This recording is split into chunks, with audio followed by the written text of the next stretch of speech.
lawlessness. This is like Afghanistan or something. Here it is. The Minutemen want to have something to say? Yep. Who are you going to kill today? Who are we going to kill today? Yeah. Well, I'd just like to know, well, actually American citizens are being killed right now by this drug war that's going on. That's right. Okay, I want to know why the federal government is not doing anything, or a lot more, to seal our borders in this country so that we're a solvent country again. Oh, we can't get enough Minutemen armed. We'd like to get all the Minutemen armed so that they can stop shooting people here. It's not our job. We're just citizens. Hit pause. The United States government. Hit pause. So he calls anybody in the crowd, because it goes on, who's for sovereignty and defending our borders, Minutemen who want to kill more people and have killed people. The Minutemen have killed no one. Okay? So this is how this is what Saul Alinsky taught communists to do. Accuse people of what you do. The illegal aliens and the drug traffickers are the ones killing people. So he's saying, oh, no, the Minutemen are killing people. Let's continue. Country, so we're a solvent country again. Oh, we can't get enough Minutemen armed. We'd like to get all the Minutemen armed so that they can stop shooting people here. It's not our job. We're just citizens. It's the United States government constitutionally protect us. Well, so I say we'll try and get you some more arms and get you down there to. We don't want to go down there. We want to have lives, of normal lives. We pay taxes, and we pay to have the government take care of our borders. Is that all? Is that all what? The government should do? Well, that's one of the things the government is supposed to do. That's what the federal government is there for. They said they were going to do it, and they're not doing it. Well, then we don't need the Minutemen. That's correct. Good. We don't want it. Well, let's send the Minutemen home. That's a good idea. No, why don't you answer the question? Answer the question. I want to hear your answer. What answer? I want to hear a smart answer. Wait a minute. You don't want to. What kind of an answer would you like, young man? I would like to. He asked the question. Look, can I answer? Do you mind if I answer his question? Excuse me. You'll get your turn. Please do answer the question. Yeah, what's your question? The question is, why is the federal government leaving our borders porous for anybody to come in anywhere they want? If you knew anything about our borders, you would know that that's not the case. Our borders are quite secure, thank you. How do you figure that? Excuse me. Back that up. Back that up. This is unedited. Our borders are quite secure, thank you. And notice he talks like one of these burnout, high school teachers who sneaks off at lunch and has a martini lunch. And he sits there like he's talking to a group of elementary school students, where it isn't about the information. It's about him acting smug and saying, then the Minutemen can go home, can't they? It's all about how we're trash. And this is the quintessential fake liberal arrogance. I mean, you'll sit there and tell them a decade ago, derivatives are going to destroy us. It will destroy our economy. And they're like, the economy's doing quite well. Shut up, conspiracy theorist. Bob Chapman, hearing that, and for TV viewers that are watching on prisonplanet.tv, watching that, that attitude, that spirit, I think, really illustrates everything that we're fighting and is 180 degrees the opposite of what our founders set up as we go into the 4th of July. I mean, is that guy, I don't just throw the word treason around, is that guy not a treacherous little vermin, this creature, Congressman Pete Stark? I mean, he needs to be thrown out of office immediately. Bob Chapman. Well, you're absolutely right.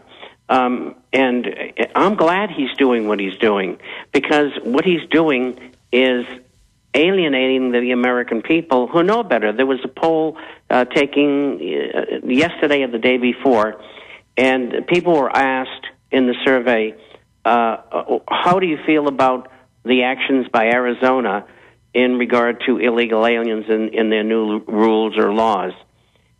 4% said they were against what Arizona was doing. 90% said they were for it. I've never seen any survey that was that staggering. I know that we saw some indications of how people think when they were polling for the people to see how they felt about the Federal Reserve being audited and investigated, and the polls ran anywhere from 78 to 82%, which really surprised me. But 90%, I think the president's going the wrong way on this issue at the wrong time. This thing could blow up in his face. Well, I agree, and he's also involved in a mass hoax. In his speech, I've got the text of it here in my stack, he said, Latino, Hispanic Americans want this, and it's the right thing to do. And then the article in Reuters that had his quotes said, yes, he's doing this ahead of an election for Hispanic votes. I've seen polls of 70, 75, 81% of Hispanics who are Americans. They're as red-blooded as anybody else. They know Mexico's collapsing. They know the Southwest is uninhabitable on the border. They know the illegal aliens are driving down the wages. We don't hate the illegal aliens. We just know they're being used as a political weapon to bring down this country. They know 46 states are on the verge of going bankrupt. They know Schwarzenegger just told 200,000+ employees they're going to have to get minimum wage and have their wages cut from $20 an hour, which you can barely live on in California, in many areas, down to $6 an hour. They know we're bankrupt, folks. We're sinking. We're a lifeboat piled up with the welfare state. I mean, it is insane to see this guy say there's no border problem. The border is quite secure when it is bedlam. I mean, folks, it is bedlam. 1/3 of Arizona is now denied to law enforcement. They have signs up on highways and national parks saying don't go in. I mean, every week people have their farms burned down and ranchers are being killed. There is a La Reconquista, La Invasora going on, and it is a nightmare. I mean, Bob, I know I'm ranting here. I just cannot believe how crazy this is. Well, you should be, and you should say what you're saying. And if I'm not mistaken, didn't we have in the last day or two on the Mexican side of the border a large gunfight between two warring cartels where a number of people were killed? No, the cops are being killed. It's ongoing. But, I mean, the issue is the majority of Hispanics want the border shut, and the media runs this hoax that it's racist if you want to have a border when every other country has one. It's racist. It's like, you don't want health care run by the government? You know, raise your taxes, cut the benefits? You're racist. You don't want to have war with Iran? You're racist. You don't want to give up all your property? Racist. You don't want your taxes raised? I mean, racist? What in Hades does that have to do with it? That little establishment knuckle dragger, slimeball Chris Matthews knows full well what he's doing when he invokes racism. He is a race pimp. He is the racist. And that's true. And that's why he does that, is because he gets paid to do it. And there's too many people in the world like that, and there's nothing we can do about harnessing people like that. But I hope Stark continues to shoot his mouth off and be the arrogant little puke that he is. It's very important because he just alienates more and more people. And they're going to go to the polls, and he's no longer going to be a congressman, and there's going to be a lot of people who are going to be, we'll call it, diselected. They're so arrogant, though. They're like on... I don't understand power trips. I just don't understand it. I mean, I had a power trip when I was 18 years old. As I've actually gotten power, I've been freaked out by it and realized the responsibility. Who are these people that just... I mean, I would be embarrassed to have red carpets and marching bands and everyone kissing my rump. They just love it, though, Bob. Well, there's some people that do, and it all ends up at some bad end. Even Cicero ended up badly. As powerful and as talented as he was. And so all men, and we'll just use men, have clay feet, and they don't realize it.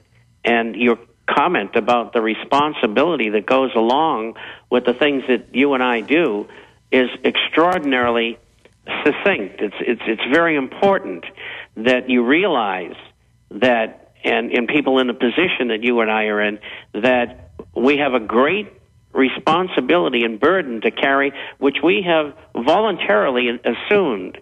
And I think that's very, very important, and it bears out why we insist on telling the truth and turning over every stone so that we can find any skullduggery that's going on.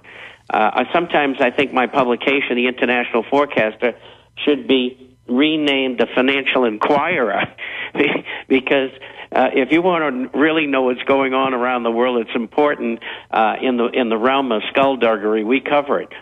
But these people, when they use this arrogance, and we'll capsulize it within that word, all they're doing is bringing more trouble down upon their heads.